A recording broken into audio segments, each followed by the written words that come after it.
Rambo ngayon sa barangay, no? Oo. Tingnan natin kung makayanan niya yung pressure ng trabaho. Hindi talaga niya alam kung ano yung pinapasok ng sakit ng ulo, no? At gusto niya pa talagang linisin ng liwayway. Wala siyang kaalam-alam na mas lalo pa natin pinalawak ang illegal natin mga pasugalan at shabu labs. Hayaan lang natin siyang mangarap. Alam naman natin wala siyang magagawa eh. Paano kung meron? Bakit kasi pinapatagal pa natin? Pwede naman natin gawin sa kanya yung ginawa natin sa pamilya ni Eduardo noon. Para wala na tayong sagaban. Balang araw siguro. Pero hindi ngayon. Di ba mahilig tayo maglaro? Uunti-untiin natin ang pagpapahira para mas masakit. Tawagan mo si Oliver. May naisip na akong paraan kung paano natin dudurugin tong si Rambo.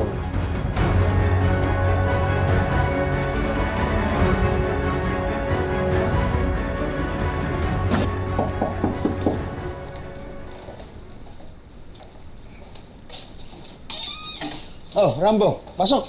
Magandang umaga po, Sir Mayor. Mauna na po kami, Sir Mayor, Sige. Tsaka, nabanggit nga po pala ni Aling Guada na sasamahan niyo daw po si Oliver para bumili ng kotse ngayong araw. Okay lang po, kahit hindi niyo po ako masamahan ngayon. Naintindihan ko naman po eh. Hindi, pwede ko naman siguro kausapin si Oliver na bukas na lang namin bilhin yung kotse. Alam ko kasi kung gaano ka-importante sa'yo ang araw na to. Lo?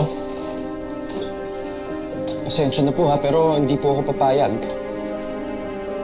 Sa akin po kayo sasama at hindi kay Rambo. Lo, akin lang naman. Ako na lang ho natitirang pamilya niyo rito. Sana naman ho, unahin niyo po muna ako bago yung ibang tao. Lo, pag-usapan na ho kasi natin to, di ba? Pakiramdam ko ho kasi mas pinapaboran niyo ho po si Rambo kaysa sa totoo niyong apo. Pero kung mas matimbang ho talaga si Rambo kaysa sa akin, Lo, ewan ko na ho, hindi ko na po alam gagawin ko. Sige ho. Oliver.